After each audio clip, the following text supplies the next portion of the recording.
Thank you. Okay, yes, my name's Gretchen, and I've been at Rick Steves for, I think this is year 14. I've edited guidebooks, I now edit the website. I even sold rail passes full-time for 2 years, which helps me give you just the right amount of detail for this, and have a good idea about what it is that people are concerned about before taking a trip to Europe that involves train travel. So we're going to focus on the main things you want to do or at least think about before you leave, and then we'll talk about some tips and tricks for riding the trains in Europe. How many of you have ridden a train in Europe before? Yeah, okay, good.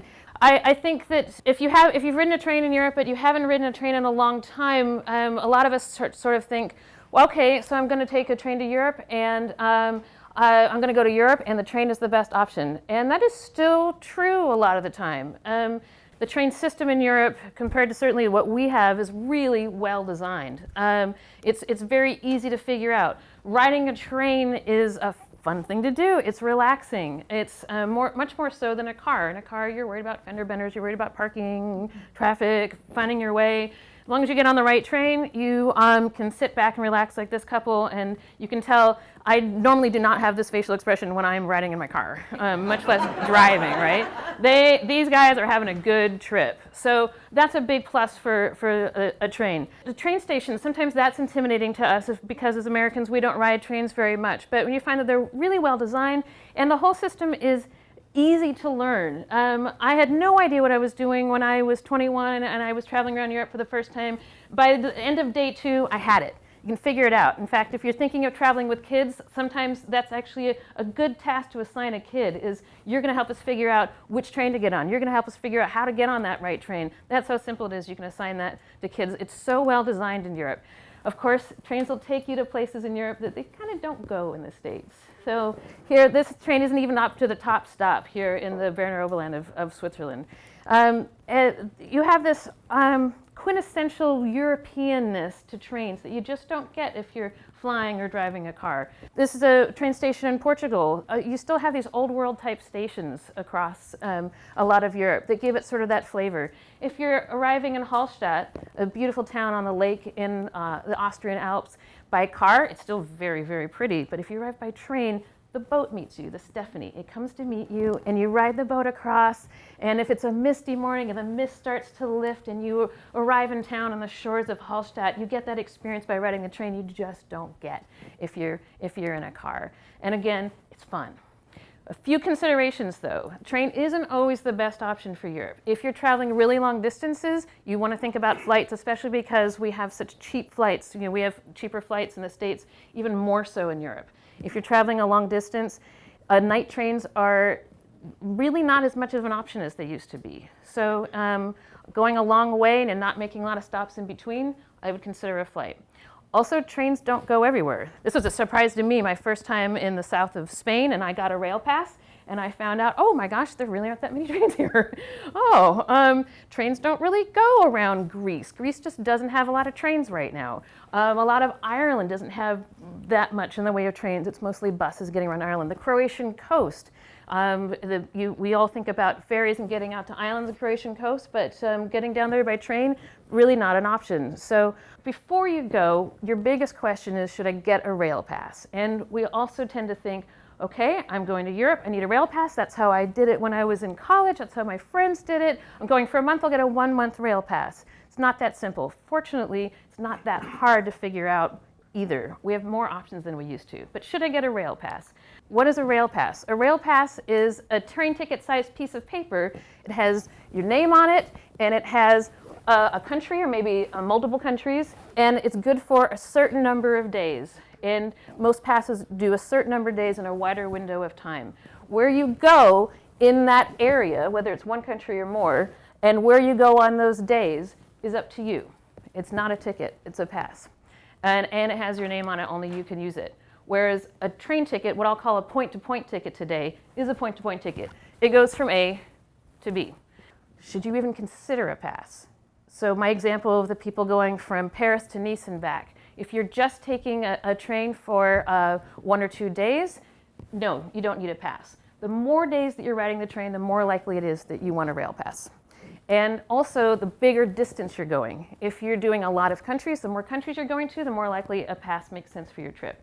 If you're doing a smaller area, the less likely a pass makes sense to your trip. So in the example I gave of the people going to Paris to Nice and back, they can just skip this part of their trip planning because they just don't need a rail pass. What's the next thing you need to figure out? Most of us are going to Europe and then we're doing more than just 1 or 2 stops. So we are trying to figure out, should I get a rail pass? So a rail pass is worth considering, but should you get one? Easy question to answer. How much would I pay if I didn't get a pass? Oh my gosh, oh no, this is going to be a headache. I'm going to have to go online. I'm going to have to somehow research ticket prices for every leg of my trip. I'm going to have to put in when I'm going and what age I am. Fortunately, this is really easy to figure out. We have made these genius tools on our site to help you figure it out no matter where you're going in Europe. The question you want to ask yourself is simply, what does my trip look like? Pencil out your trip, just your stops, the stops that you were going to connect by train. So I've got an Italy trip I'm planning. I'm flying into Venice. I'm going to take the train to Florence. I'm going to take the train to somewhere in the Cinque Terre. I'm going to take the train then to Rome. Then I'm going to take it to Naples. And then I'm going to take it back to Rome. I'm going to fly out of Rome. Good. Now I need to figure out how much I would pay if I didn't get a pass. What would I pay in point-to-point tickets? Here's where we get the wonderful Rick Steves tool. So in the case of Italy, on the Rick Steves website, we have a page just for train tips for Italy. This map does not show where trains do and don't go. This map does not show how frequently trains go. This map does not show whether the connections make sense. This map shows you simply the cost of second-class tickets, point-to-point tickets, one way in US dollars. And you just connect the dots and you add it up. So let's see, we've got from, I'm flying into Venice, and from Venice to Florence, I connect the dots. So Venice to Bologna, 35, Bologna to Florence. Okay, we are at 65 for that first leg of the trip. And then let's see, Florence to Siena is 10, so Vernazza here in the Cinque Terre. So 10 and 15, 45, we're up to 45. And then again, I'm pretending I'm not going to get a rail pass. This is what I would pay in tickets. Then my next stop is just down to Rome. So I've got to get 15 to Pisa. And let's see, we've got 40 and another 10 to Rome. And then finally in the last stretch, 50 to Naples and 50 back. And I don't know if any of you were doing that in your head, but I did it ahead of time. It's $255, give or take. Exactly that? No. But I can tell you it won't cost you $500 to do this with tickets, right? It's ballpark enough to help you figure out whether a rail pass makes sense. That's the idea here. That's exactly what these maps are for, just to help you figure out, does a rail pass pencil out for your trip? We've maps like this for every country in Europe, and then we have an international map. And this map shows you also the price one-way, second-class tickets for the fastest connections between A and B, connect the dots and add them up. This map actually is also a second tool. There's a second number on these maps. And this shows you how many hours approximately it takes. So this will help you also get an idea of how long it takes to get from A to B. I'm going to go from Amsterdam to Munich. Maybe I'm even not only considering a rail pass, maybe I'm thinking about whether I should get a flight. So I'm going to go see Amsterdam to, let's see, Cologne, 75. Another 85 to Frankfurt, another 120 to Munich. I believe that comes to $280, give or take, to take a train from Amsterdam to Munich. Probably, and then you look and you find, I would go to skyscanner.net. That's a great website for cheap flights in Europe. And I find that Skyscanner actually has a flight for, I don't know, 150 or maybe even less on the day I want to go. I might do that. One thing to keep in mind, of course, is that another wonderful thing about the train is the spontaneity of a train.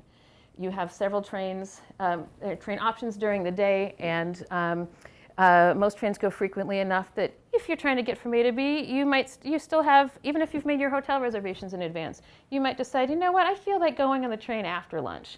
You have that option most of the time. If you're taking a flight, that's your flight. Narrowing your pass options, one of the easiest things to do is pick one of the countries, at least one of the countries that you're going to on your trip. In this case, I've picked Norway. And you see here, let's zoom in, that your options for Norway passes is a Norway pass, makes sense. Scandinavia pass, it's sort of a rare example of a regional pass. and then something called a select pass, and something called a global pass. But that's it. If you're going to Norway and you're considering a rail pass, you've just got 4 passes to keep in mind. Usually it's only 3. So how many countries are you going to? That's what you're thinking about. Narrowing your pass options. If you're going to one country, you get a single country pass. In the example of my trip that starts in Venice and ends in Rome, I'm going to be looking at an Italy pass. That's it. If I'm going to 2, 3, or 4 countries, I'm looking at what is actually one of the most popular passes that's sold in the US. It's called a select pass. And if I'm going to more than 4 countries, then I might be bumping up to what's called now a global pass. This is what they used to call the Eurail pass. It pretty much covers everything. Most of us aren't going, as Americans, we don't tend to go to Europe and for 3 months at a time and try to hit everywhere. It's more common for us to go to 1 or 2 countries and do sort of a narrow trip but maybe go back to Europe more than once in our lives. The 2 options for these multi-country passes, Eurail Select Pass is called that because you get to select 2, 3, or 4 countries. These are the countries you can select. You might notice that something's missing. You can't select Britain. Britain doesn't play well with other countries in terms of rail passes. So you can get a 1-country pass for Britain. You can actually get a pass just for England. You can get a pass just for Scotland. You've got some options there. But you can get rail passes for Britain. In fact, rail passes for Britain tend to be a really good deal. But if you are looking at a multi-country pass, Britain's not an option. You also want to keep in mind that if you're going to some countries that are sort of small countries, you can actually count, they group them together and you can count them as one. So I've never been to the country of Benelux. That is short for Belgium, Netherlands, and Luxembourg. So if you have, you can get a 1-country Benelux pass that actually is a 3-country pass. That makes it so it's a little bit more reasonable to do that. They also group Slovenia and Croatia and Serbia and Bosnia-Herzegovina and Montenegro for the sake of rail passes as well. Those just count as 1 country. With the global pass, same thing, that it covers everything except Britain, pretty much. One thing to keep in mind when you're adding up your countries, so I've got 2 countries, I've got 6 countries. The countries that you go through on the train, even if you don't get off the train, those still need to count. So if I'm taking a train from Munich to Venice, I change my mind, I'm not going to fly into Venice, I'm going to fly into Munich, then that most direct train is going to go through Austria. I either have to add Austria to my pass, or I can also get a point-to-point ticket that covers the Austrian stretch of that. That's, it doesn't come up in too many cases, but that Munich to Venice connection is quite popular. And those train conductors know about this, and they are on the lookout for people that have rail passes that don't have Austria on it. I have figured out which pass option to look at. I'm either a 1-country pass in the case of my trip, or maybe a select pass or a global pass. The next question I need to answer is how many days? Now, we get questions about this all the time. What do you mean by a travel day? It just means a day. A travel day is a day, midnight to midnight. It doesn't matter if you get on the train in the evening, it's still that day's date. That's how that works. One exception, night trains, they give you this option. If you're taking a night train and you get on after 7 p.m., the 7 p.m. rule means that you can get on a train after 7 p.m. and as long as you don't change trains, you get to only count the arrival day's date on your pass. That's kind of nice. So you've gone through your trip, you've added up your travel days, you go to the website, you click buy. Don't worry, you don't actually have to buy, you don't have to put in your credit card number, but it'll ask you which countries you're going to, how many travel days. It'll also ask you how many people are traveling together, because you can get rail passes offer discounts of about 20% for people traveling in groups, and the group can be as small as 2 people. And it'll ask you the ages, because people under age 28, most passes, sometimes it's 26, most are 28, will get the option for cheaper passes, and kids under 12 travel cheaper too. So it'll ask you ages, it'll ask you how many people are traveling together, which countries, and how many travel days, and it spits out a price. So my price for my Italian trip was, I believe, $255. And now my big question is, I've put all this in and I looked at a 4, maybe 5-day Italian rail pass. If that number comes to more than $255, then for the pass, then I'll skip the pass. I'll just buy tickets. If it comes to less than that, ooh, the pass is a good deal. I'll get the rail pass. And it's that simple. Before you get a pass or decide against a pass, you do want to consider, do trains go where I need to go? How could I have looked that up? We think, oh, I should get my hands on a map that shows where trains go. It's pretty intuitive and a really understandable thing. However, it's hard to get your hands on a map that shows every train in Europe. A map is counterintuitively not your best resource for where trains go in Europe. Your best resource for where trains go in Europe is a website. The German railway, the Deutsche Bahn, has the best website for train schedules in all of Europe, and it covers all of Europe. It's at bahn.com, BAHN.com. And you can just put in where you're going and from and to, and if it doesn't give you that option in a drop-down, then it's safe to assume there's no train for that connection. And that's how you figure it out. The Deutsche Bahn website is a resource not just for that. It's a fantastic thing. So I put in, I wanted to see my options for going from Paris to Frankfurt. Yes, there is a train from Paris to Frankfurt. And I put in for 1 o'clock today. And look at that. 1 o'clock today, it's giving me 3 options, 13:10, 13:55, 13 because Europe uses the 24-hour clock, so 1 o'clock in the afternoon. It doesn't just tell me where trains go, it tells me the duration of the train, it tells me how many changes, it tells me what type of train it's going to be, and it even gives me a price if it's in Germany and some in Austria.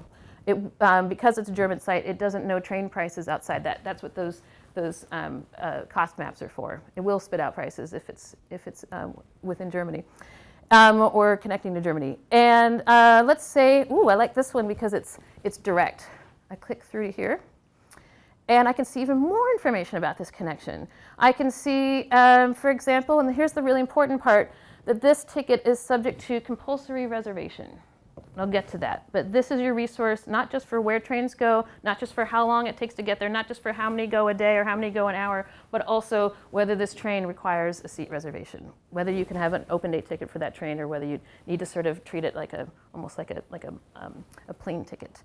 If you find out that the train doesn't go where you want to go, like me in the south of Spain, it's safe to assume that buses go just about everywhere trains don't go. But when we're still talking right now about how to decide between getting a rail pass or not, most buses are not covered by rail passes. So if you find that, wow, I just can't really get around by train that much, then a rail pass isn't a good idea, or at least that's an argument against getting one. The other thing you want to think about is reservation fees. On some trains, if you have a rail pass, even though that train is covered in that country, because you are riding, if you want to take the fastest possible train, some countries will charge you more for the privilege of riding their swankiest, fastest trains. What you get for paying that money is a seat reservation. France's fastest class of train, the TGV, or they're now starting to call them the INOUI, I-N-O-U-I trains, require you to pay a little bit more on top of your rail pass. I did that recently. I was traveling from Nice via Marseille to Lyon, and you can see that it is valid only with a Eurail pass. So I did this in Europe. I went to a ticket counter and I showed them my rail pass and I said, I need a seat reservation from Nice to Lyon, and that was €10. So seat reservations are roughly $5 to $35, safe to assume, for the fastest trains in some countries. In other countries, Germany, for example, you can ride their ICE trains for exactly the same price with the rail pass. It just depends on the country. And these trains are, I would say, it's a tough one, but maybe even nicer than the French ones. And it's just some countries have different ways of doing it. They are really fast. Someone asked me once if DB stands for dead bird or dead bug. Dead bugs, probably. Boy, you're thinking, I only have a few days on the train, and it's sort of iffy. The cost of my point-to-point tickets versus what I would pay for the pass is looking kind of close. If you only have a few train tickets, you might want to look into advanced purchase discounts. More and more, they are figuring out in Europe, the rail companies, one per country, especially places like France does this a lot, Britain does this a lot, Germany does this a lot. If you are willing to book yourself, nail down an advanced train ticket, you can save a lot of money off the cost of a ticket. if you're doing a lot of train travel, the time it would take to look those up and see if they're available and buy them, it's not worth the savings. You're also locking yourself in. And again, one of the really wonderful things about train travel is the spontaneity. You give that up if you're getting advanced purchase discounts. But that is something to consider, especially if you're just doing a few days and a pass isn't looking like it would save you money. Then you might save money just getting some tickets in advance. If you've thought about these three things and you still aren't sure, and it's looking like the cost of a pass and the cost of tickets are still about the same, you've done all that, then I would err on the side of a pass because a pass is still more convenient. Now you've decided, for the sake of example, that you want to get a rail pass. How do you make sure you don't pay too much for a rail pass? A classic example, this happens so commonly. Well, say on my trip, I'm going from Venice to Florence to the Cinque Terre. Well, I'm going to get around by train in the Cinque Terre. I might be staying in Vernazza, but I'd like to take the train to Rio Maggiore. Do I need to count that? Should I add a day to my rail pass? Well, what if a rail pass day costs, and this is pretty typical, let's say around $50 a day. So I'd pay about, depending on the pass, but let's say about $50 to bump up from a 5-day pass to a 6-day pass. But it doesn't cost $50 to take the train from Vernazza to Rio Maggiore in Italy's Cinque Terre. It doesn't even cost that to go both ways. It would make more sense, even if I'm getting a pass, just to pay for that as a point-to-point ticket. So all your short hops you don't want to pay for.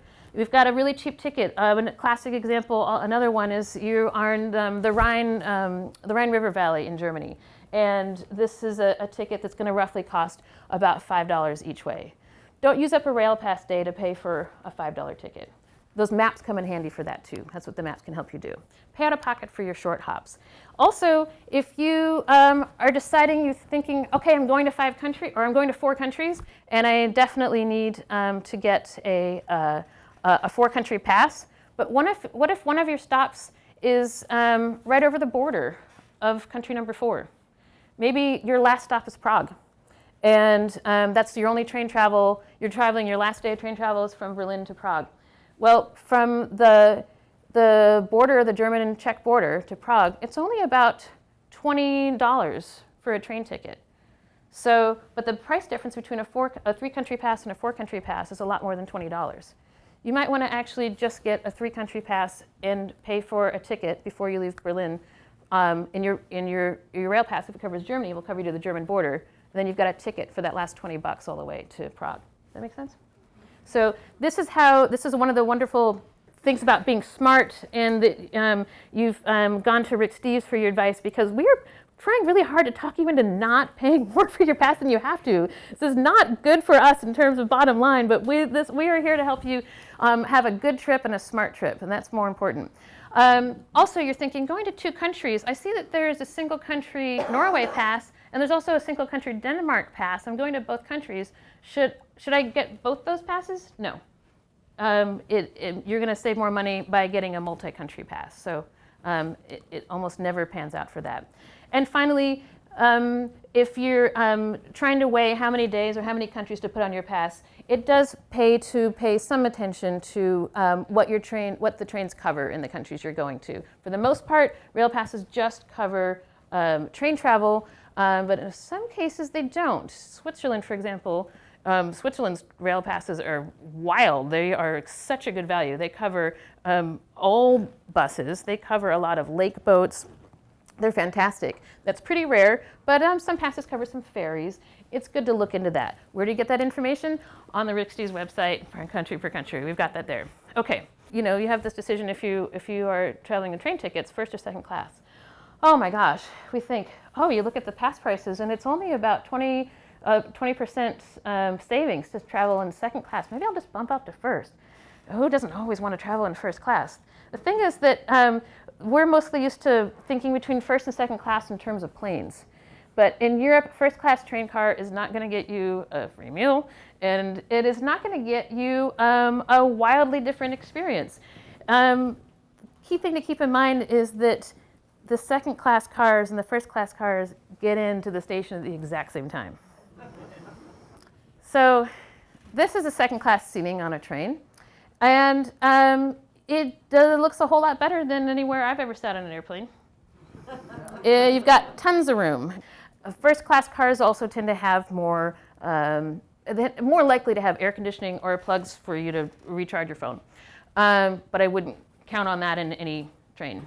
Some trains do and some trains don't. It's sort of a crapshoot, and you get on the train and you hope there's a place to plug in your phone. But second class is comfy. There's first, it's empty.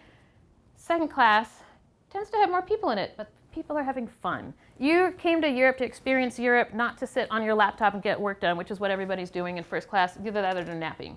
Second class is a bad place to nap. It's a really good place to meet Europeans and have a real experience and save money.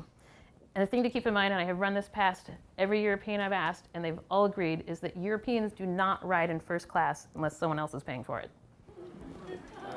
It's true. Okay, even if you want to get a pass, but you've got some short hops, you're going to be buying point-to-point tickets. And if you're not getting a pass, then you'll be buying more point-to-point tickets. 3 options for getting it, pretty straightforward. You can actually get most of your tickets in person at the station. And most of the time that works fine. How do you get them at the station? Walk right up to a ticket window. If the person there doesn't speak English, you can simply write out the date that you need the ticket for, how many people, first to second class, numbers are the same. And, but you might find there's a line. Fortunately, all over Europe, train stations have ticket machines that tend to not have lines, and more of these ticket machines have a button that you can push and everything's in English. And it's fast and it's easy and it will save you time. Don't wait in line unless you really have a question that can't get answered by the ticket machines. But ticket machines now, especially ones in Germany, will even spit out train schedules for you for free. You buy this at the fast ticket machine and you get yourself a ticket, the same one I showed you before. In this case, this ticket goes from A to B, and it doesn't have a day, it doesn't have a time, it is for a certain class. And he could use this ticket to ride the train tomorrow. Whereas other train tickets will be more like an airplane ticket that come with a certain seat. So we've got this train, Rick's train ticket has a window seat. In fact, he's in car 16, he's sitting in seat 47, and it has an exact time and exact date that the ticket is for. So you buy your ticket wherever you're going. You don't make that decision, it just depends on the type of train. You figure out what kind of train to take and you either get a ticket like this or you get a ticket like that. So you can buy tickets at the station. If you need tickets ahead of time, you want to get them online. Get them online at ricksteves.com, where you will get the same price as you would anywhere else selling it in the United States. Looks like this, you fill it in, A to B, spits it out. We deliver it, or Rail Europe will deliver it to you via us. The cheapest way, if you want to take the time, is to get advanced purchase discounts that I mentioned. If you're not getting a rail pass, then going through and bothering with, for example, the Germany's website, I showed you that, it has the prices. But we've got those tips on our website about buying point-to-point tickets, for example, in Britain. It's all there, help you out if you decide you want to take advantage of as many point-to-point tickets. What's discounts as possible? Big concern everyone wants to know, oh, do I need seat reservations? Oh, this is really stressful to me. I just want to have everything figured out ahead of time. Most of the time you get on the train and a gentleman like this is going to be friendly and help you out and you realize this thing is empty, I've got the whole thing. That happens all the time, even in second class. Most trains do not require seat reservations. Some trains don't even let you make a seat reservation. Unfortunately, the trains that do require seat reservations are the most popular trains.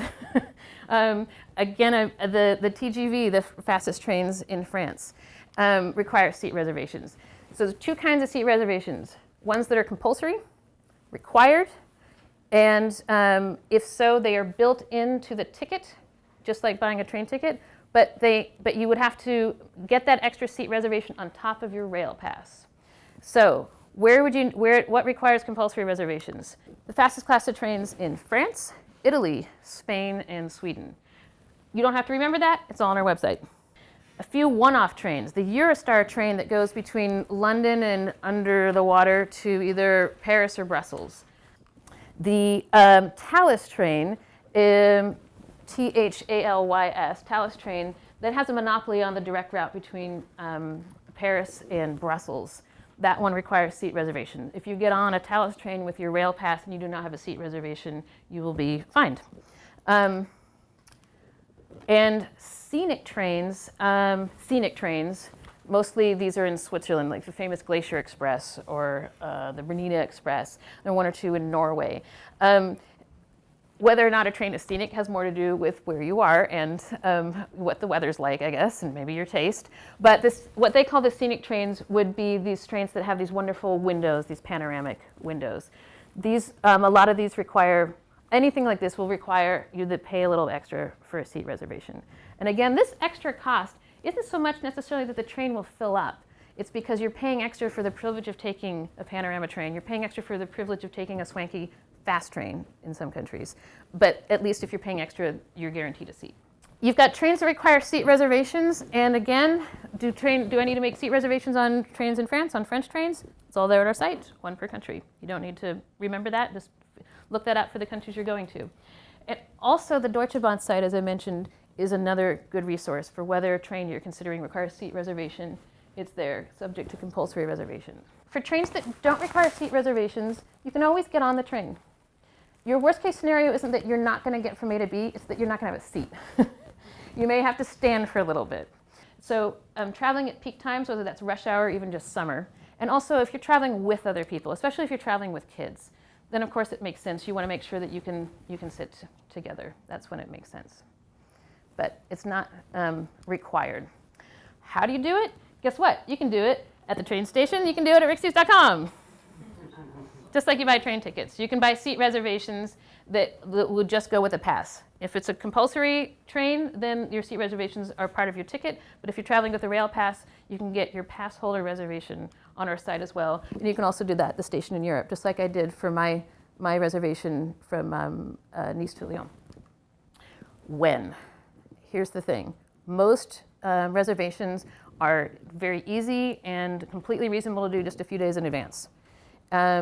You can wait till you get to Europe most of the time for most trains and feel pretty confident that you will get a seat reservation. The big exceptions to that are the Eurostar train. This might sound familiar. Those fill up. The fast trains in France. Any train going between Paris and anywhere in Italy, any direct train, those fill up really far in advance. And the Thalys trains, so if you'll notice that these are basically the fastest trains and international trains to and from France. That's just how France do. I don't know why, but trains tend to fill up the fastest trains tend to fill up in France. So those are the trains that you want to make sure that you book as far in advance as possible, as soon as you can lock down a date. Okay. So let's review very quickly. Before you go, what are the main things you need to do? First, you're going to consider whether some flights make sense, or maybe car rental for the whole time or car rental for part of the time. You're also going to figure out if a rail pass makes sense, if it saves you money. And if you need advance tickets, not for your short hops, but you need to get tickets either because you're not getting a rail pass or maybe you're taking a Eurostar train. You want to get those ahead of time. Make your seat reservations if you're not getting a pass, but you're going on one of these reserved trains. And check train schedules. It's really nice to be able to do that before your trip. You can look them up as you go. One thing that's nice to know with the Deutsche Bahn website is that it has schedules for usually a few weeks in advance. But you can just put in any date. Train schedules just don't change that much, certainly not month to month and not even that much year to year. So if you're traveling more than a few weeks out, you can just put in you can do the same day of the week. Sometimes train service is a little less frequent on Sundays. And so don't sweat that, but just do the same day of the week at the same time that you're going, and it'll give you a pretty accurate schedule. Okay, the fun part. Now we go to Europe. Oh, we've made our decisions, we've done everything, we've gotten off the plane, and now it's time to take the train.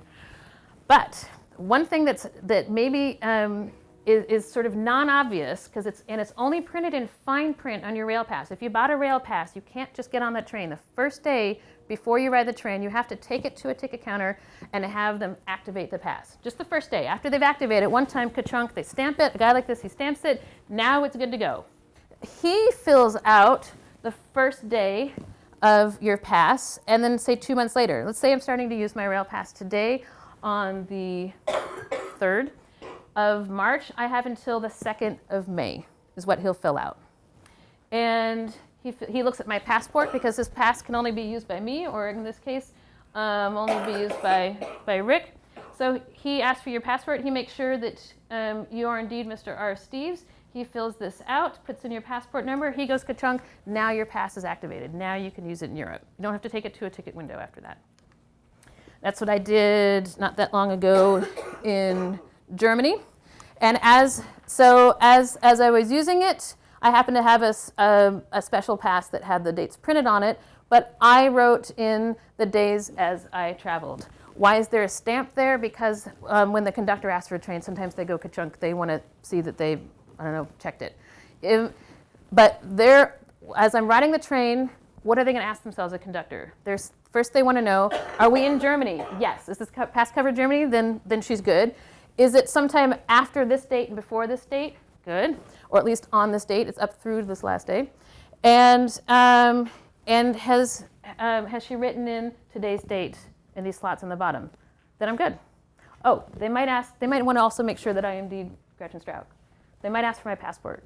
You should always have your passport with you when you present a rail pass. I would say 80% of the time, no one asks for your passport. But you do need to make sure you have that available to you. When you get a pass, it looks like this. It comes in a cover.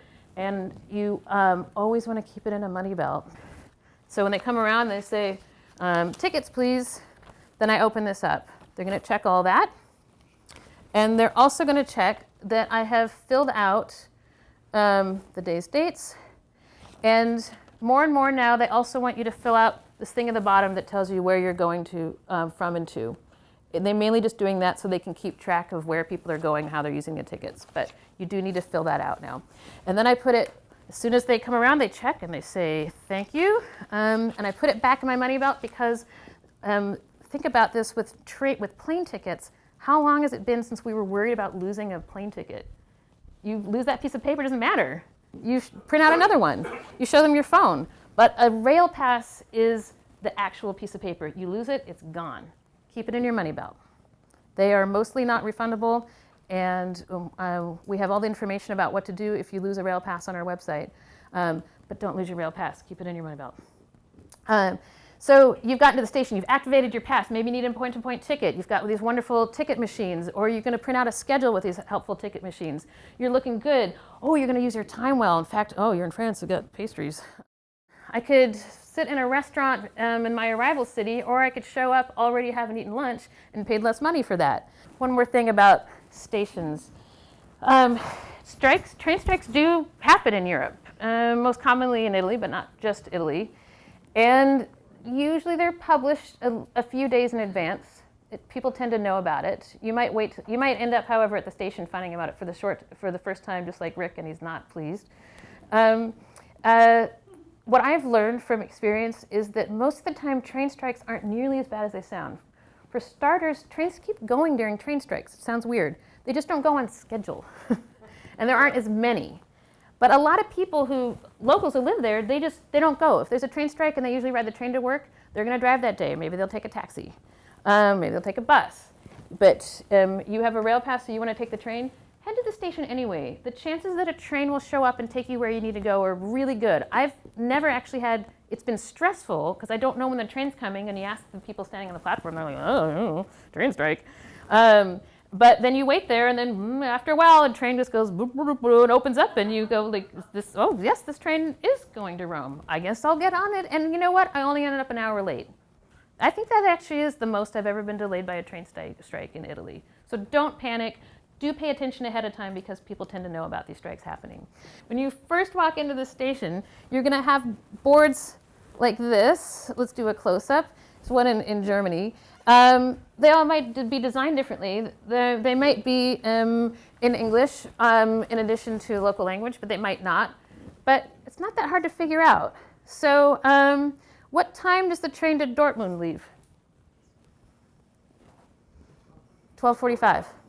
Exactly. The train to Dortmund leaves at 12:45, and the train to Munich leaves at 12:49. What are these? Doesn't matter because it's the big word that's more important. These are intermediary stops. You might not be going all the way to Munich on that train, but that's the one that you always want to know the destination train of this. So we've got the time the train is leaving. If you don't know what this is, it probably doesn't matter that much. And that's, in this case, true. In this case, they have intermediary stops. They've got the destination stop. Any guess about what this column shows? The track number or platform number, right. And then blah, blah, blah, oh, blah, blah, blah, 15 min. How late is it? Yeah. So this would mean extra notes, in this case, 15 minutes late. So that train to Dortmund, oh, I probably have till around 1. Should you wait to go to the platform at 1? No. Go to the platform around 12:45, because you never know. But expect to have a little bit of extra time. Oh, now we're in Belgium, and it looks a little different, but we still basically have the same information. It doesn't matter that I don't know what or means. I guess I figured it out, because it must mean the time that the train is leaving. Where it's going, letters that don't make sense to me, and the track. These would be the types of trains. And if you were traveling in Belgium and you thought, oh, I don't want to have to pay extra for a seat reservation. I don't want to have to take a Thalys train. I heard about that. She mentioned that when I went to that Rick Steves class. And now I want to take a non-Thalys train between these. And so you go, oh, none of these say Thalys. That's good. They certainly don't look. They don't have any of the letters in the word Thalys. So I can hop on any of these trains with my rail pass. Pretty nice to know that. A French one, laid out differently, but still not that hard to figure out. Kind of backwards, different language, doesn't matter. So you've got these big boards when you get into the station. Your next resource for figuring out which train to get on are the yellow departure posters. They're almost always yellow in most countries. They'll be laid out differently, just like the big signs, but they're almost always yellow. And they almost always say departures in English to help you out. Let's zoom in on one of these. This is a German yellow departure poster. I'm going to take the train to Dortmund again. I sure love Dortmund today. And what time does the train leave to Dortmund? 5:34 p.m. Exactly. Good. Some countries, Germany does this. They figured out which platform it's going to leave from, and you can use that to also double check that. So the train, the EC train to Dortmund that gets in late at 11:21. Maybe I'm not going all the way to Dortmund. I'm just going to Frankfurt, and it tells me when I get into Frankfurt too. Same thing in Spain. Looks a little different. Same information. Your next resource, you've got the big things at the top. Then you've got the big signs when you walk into the station. Then you've got the yellow departure posters. Your next resource would be right out there on the platform. You found your way to platform 2. And you're going to double check, yes, this is definitely the train to Karlsruhe, and it is leaving at 3:36. Exactly. It's going to get in at 3:35. Ooh, I've only got a minute to get on the train. That's pretty common, by the way. On a European train, you need to be ready to go as soon as the train stops. It's pretty common that you're just going to have a minute or two to get off that train. They're going to keep it moving along. Punctuality is very important. Otherwise, it doesn't work. And also for getting on the train. So this one, we've got this train to Munich. Is it going to Augsburg? Yes, but the big letters are Munich. It's going to Munich, and it's leaving at what time? 11:29, and but 5 minutes late. Yeah. So I'm in luck because look at this. It's 11:30. Didn't miss the train. It's 5 minutes late. And this man is just very confused because he is German and he is waiting for the train and it is late. And the trains aren't late in Germany. He's very confused.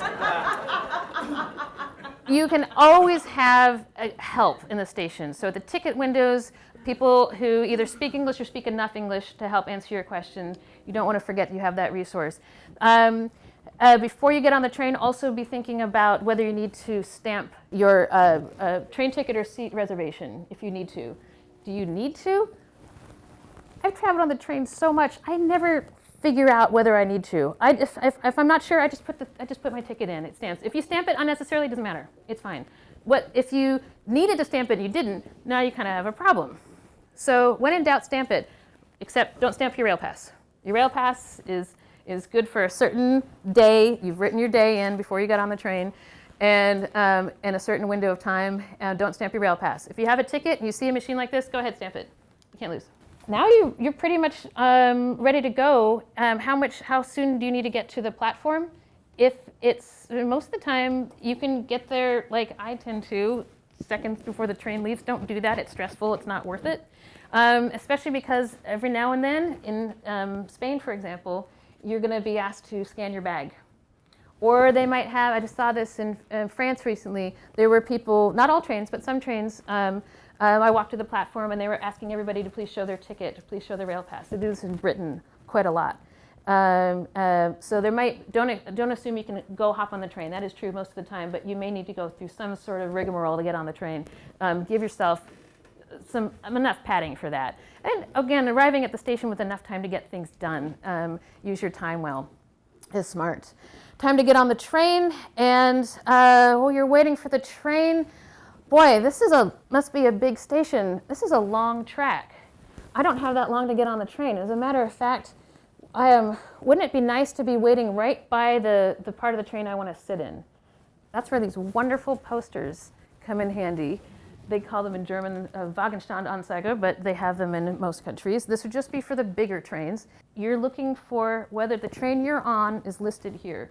So let's say I'm going to Berlin. It's not the final stop, but that's very small. But trust me, this train, the 8:51 train, is going to Berlin. And I have a first class pass because it's summer and I decided to splurge. Let's say that. If I am waiting in sector E on that platform, I'm going to get on the train and find that the first class, I'm going to have to walk through the whole train with my stuff and go, oops, sorry, excuse me, sorry, walk around the beverage cart. That's not fun. Use these to be standing at the right part of the platform when the train arrives, and you can hop right on and be within pretty close. If you have a seat reservation, you'll know it'll say what car you're going to be in. That's what these numbers are. And if you just want to make sure that you are getting in first or second class according to your ticket or rail pass, now you can be standing in roughly the right spot. Very handy for that. That's what these letters are for. People A, B, C, D, and on a big station might even go all the way to G, H. And you can be waiting there for the train, nice and efficient. The other reason that you want to check these out is it's never safe to assume, especially in a long distance train, that the entire train is going to where you're going. This train, for example, this train to Prague is mostly going to Prague, except this car is going to Regensburg, which is nice, but it's not as nice as Prague. And if that's where you're going, I think you would not want to sit on this train, on this car. You want to make sure that you are on this end of the train for that stretch. So use those. Boy, that's really important. I don't want that to happen. Don't worry about it, because when it's time to get on the train, every car has a sign showing where that car is going. Most of the time, all the cars are going to the same stop. But you've got another check to make sure you're getting on the right train. That's actually when the train pulls up, check the side of the train. It might be a little sign like that. It might be a digital readout on the newer trains, but it'll tell me this train is going to Milan. You might not be going all the way to Milan, but at least this is that train that you were looking for, and it has the number of the train. You can double check that that's your train. Or you're going to Basel, for example. In fact, this is a non-smoking car, which almost all trains are now in Europe, with very rare exceptions. Then if you're not sure, you've got this guy. And there's almost always someone like this guy. I can't promise there's always going to have a mustache, but they're going to be friendly, and they can help you out, and they do know where the train is going. So the problem is, here I am, and I'm in Norway, and I'm trying to figure out if this train is going to Oslo, and I'm thinking, how do I say, excuse me, pardon me, can you perhaps tell me if this train is going to Oslo, except I can't remember how to say that in Norwegian. Are you ready for my trick? Oslo? No problem. Don't have to say all that. Don't have to speak the language. Think about how you can get the information you need as quickly as possible just by asking the most basic questions. Don't hesitate to ask. It is way more embarrassing to be on the wrong train than to ask for help. This trip is not about dignity. Traveling in other countries, you have to surrender some part of dignity. You're not there to look cool. You're there to have a rich experience. And you are there to expect hassles, because none of us ever go to Europe without making mistakes. I certainly don't, and I've been doing it every year for quite a while. But why add to them just by trying to look cool? Ask for help. Ask questions. Double check. You checked all those signs. You checked the departure posters. You checked the side of the train. Just ask these guys. Oslo? Yeah, great. Get on the train. You're good. And you get on the train, and like I said, most of the time, there's plenty of room. Pick your seat. Can't guarantee there's always plenty of room, but it's pretty common. Certainly can't guarantee cute kids or dogs. Sometimes it looks more like this. Sometimes it's a little more crowded. But there should still be, maybe you don't get a window seat because you wanted a window seat, but you can get on the train. And at some point, someone will get off, you get in the window seat. store your bags up above. You can store your bags somewhere else on the train that's not too far away. Sometimes I store my bags where I can't quite see them. I might store them in the seat behind me. If you have the kind of seats where where they're facing opposite directions, you've got some space between the seats, or again up on the top. I do tend to clip my bag to whatever rack that it's sitting on.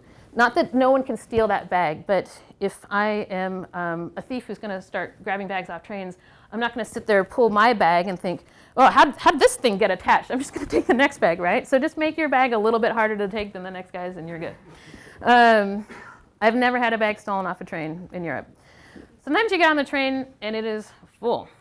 And like I said, that's happened to me several times. Or you get on the train and you forgot to use the sign that showed you which part of the platform to stand on, and now you've got to navigate around the beverage cart. Expect that. It's part of the deal. Let's say it looks full, or it looks empty rather. But what you see is that are a lot of these signs showing that a seat's reserved. These two happen to be empty. So you look around. Sometimes there's a tag sitting on top of a thing. And they would say that the seat's reserved, and you go, oh, shoot, well, I can sit there, but someone else's seat. The thing is, most of the time, the seat isn't reserved for the whole trip. This is a close-up of a seat on a German train. This train's going from Berlin to Munich. Someone's reserved the seat from Leipzig to Munich. But actually, I just got on the train in Berlin. I'm getting off in Leipzig. The seat's free. By the time I get off the train, by the time the person who made the seat reservation gets on the train in Leipzig, I've just gotten off the train in Leipzig. The seat's not reserved for my stretch of it. Does that make sense? I see this happen all the time, especially non-Europeans. Europeans know this trick, but I see non-European travelers, they walk through and they go, oh, reserved, reversed, oh, there's no seats on this train, and there's tons of seats on the train. They're going to come around, they're going to check your tickets. If you have a rail pass, make sure that you know where your passport is, even if they don't ask for it. Hand over their ticket, usually pretty friendly. They come around and they're going to give you the look of shame if you do this. And I don't just mean these jeans. I mean the feet on the chairs. Not good. It's actually okay to just take your shoes off if your socks aren't too stinky and put your socks up. And that is completely okay according to standard European train etiquette. But shoes up on the seats is not. Also, talking really loudly is not. And as an American and as a habitual loud talker, I am often guilty of this. Read the room. You'll notice, even if you were like me and tend to talk loudly, that most everybody else in the train is talking a bit more quietly. In fact, a lot of trains now have signs that these are designated quiet trains. No phones, no loud conversations for people who want to nap and be at peace. Use your time on the train well. This is a time to picnic, as I mentioned. It's quite nice. But get those snacks ahead of time. At the station is perfectly good. They will come around and sell food on the train a lot of the time. This guy will come around and he's going to have sandwiches and drinks and things like that, but they're not going to be as good and they're not going to be nearly as cheap as you get them in the station. Use that time well to picnic. Use that time well to use the bathroom. I guess not time, but so much as expense, because it will cost you a little bit more in the station and it will not be as clean as the train, although they tend to be cleaner at the beginning of the train trip, so use the bathroom early. And one more thing about sleeping on trains. Overnight trains tend to be almost a relic. They're still around, but certainly don't assume that there's a night train option between where you are and where you want to be. Look into that ahead of time. It's a shame, but because flights are so much cheaper and easier, long-distance trains are getting beat out by flights, and certainly the night trains. If you do take a night train, don't be these guys. Get a couchette. I speak from experience. A couchette tends to have either 4 or 6 beds in a compartment like this. You can assume that it costs roughly $35 for a couchette bunk. You can, most of the time, make this just a few days ahead of time for a couchette bunk. You don't have to necessarily reserve this before your trip unless it involves France. Then I would reserve it as soon as you can in advance. Worth every penny of those $35. Those guys looked a little cramped. That's our TV crew. But you can see this is a Turkish train. The couchette folds down and then it folds up. So you can use that space. And of course, there's usually tons of seating in the train too. You don't have to sit in the couchette area the whole time if you want, but that's for sleeping. All this information that I covered is covered in a little more detail on our site. It's all there for free. rixseas.com/rail will take you here. And thank you so much. Thank you. And happy travels.